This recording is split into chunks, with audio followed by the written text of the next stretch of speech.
Jam wale mon bandiraɓe musidɓe tedduɓe hettiɓe heeɗiɓe daraɓe Ayaw Pindi TV e garti e kattande jomiraɗo e subaka hande o gam yettinan ɗon ko sifa e kelle gadan e jayndeji leydi Sénégal. Joni palen koye jayndeji ɗi.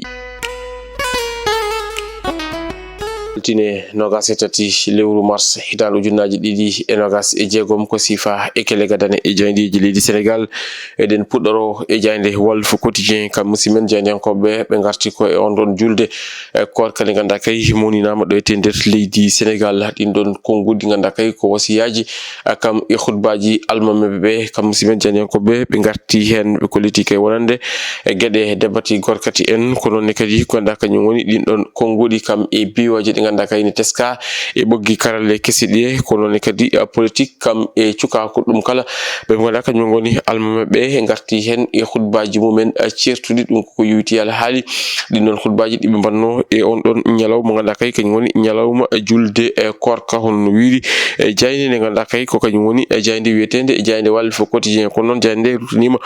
konngudi maître Oumar Youm mo ganduɗa kay sutti konngudi holliti kay duuɓi ɗiɗi Pastef ɗi waɗi e dow gardingu leydi ndi ene woni tan de ɗamamuya o koko sayi ni ete honno wiiri kamɓe musidɓe men e jayndiyankoɓe ɓe gartini kadi ɗe ɗo calele ganduɗa kay ene teska ɗum ko witi e ɓen ɗon ɓoftoɓe kurjuraji ɗo ete nder leydi ndi ɓe ganduɗa kay ine gonno e tikkere hofgo juuɗe mumen e ɗeɗo balɗe kala ɓe koltino wonde kay e laamu ngu yaltini ko ene tolni e milliard uji 5 walla ni ene anni yaltinde ko ene tolni e milliard uji 5 e oɗo altine honno wiiri kam musidɓe men jayndiyankoɓe ƴeewoyen jaynde Les Échos kamɓene ɓe gartande ko yuti e alhaali ɗin ɗon khutbaji ɗi ganduɗa kay almameɓe e mbaɗi ɗum ko yuti alhaali ganduɗa kay kañum woni karmingol walla cattingol ɗum ganduɗa kay kañum woni gueɗe debati gorkati en ɗo ete nder leydi Sénégal ɓe garti ɗon e ko yuti alhaali gonka laamu ngu ko nonne kadi konngudi Imam Diour ɗum ne tawe nder jayde nde ɓe ganduɗa kay ɗo ɓe mbi Imam Diour kañum kay suuti konngudi Kulle Diaw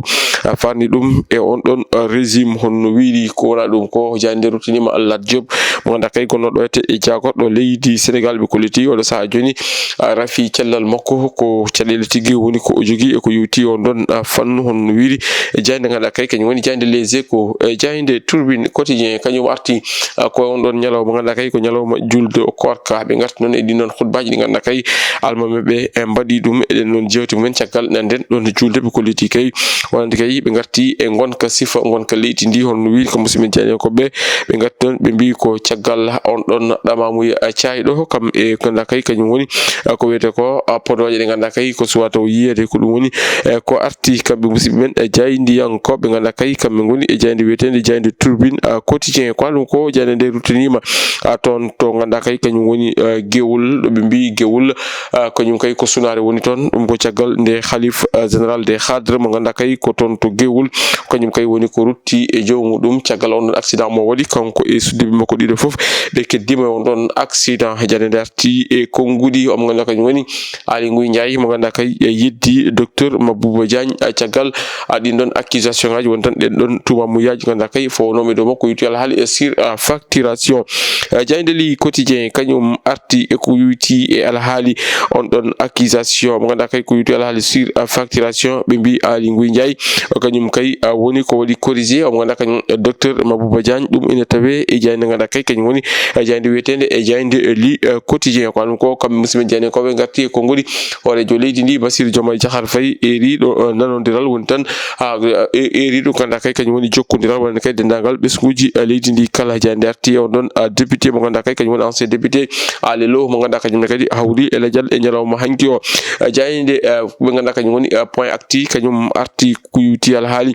julde korka toon to Touba kam e ha toon to ganduɗa kay kañum woni Tiwawon Yofa kam e Medina Bayi no ɓe mbiɗi kam musidɓe jaynikoɓe ɓe garti ɓe qualité ɓe kolliti ngay wonde e rango ko woto wonande kay ɓe ganduɗa kañumen goni halifaɓe e diine ɓe holno wiiri kam musidɓe men jayndiyankoɓe ganduɗa kay kamɓe goni jayde Point Actu e jayde L'As Quotidien kañum arti ko yuti alhaali ɗum ganduɗa kay kañum woni cattingol kuule fewde eɓe ganduɗa kañum goni e debati gorkati en ɓe kolliti kay wonande ko menace uji kay fuɗɗi hebde wonande laamu leydi Sénégal holno wiiri kam musidɓe men jayndiyankoɓe yimɓe ɓe gartini kadi e konngol Idrissa Gana Gueye mo ganduɗa kay ko pettaw keppu guendijomo leydi Sénégal kollirɗo ndin ɗon couperi walla ni on ɗon araray mo ganduɗa kay leydi Sénégal heeɓi ɗum e dow ganduɗa kay kañum woni Dunde Afrique ɓe kolliti kay kanko on ɗon araray Sénégal heeɓi ɗum ko e nder terrain o wonani e ko wiyete ko tapis vert hono wiiri kam musidmen Diané Koɓe ɗum ko ngol ɗon garti tan ko jabtade o mo ganduɗa ko kañum woni CAF caggal nde ɓe ganni tettude ndinol couperi ndi leydi Sénégal to ɗum leydi Maroc.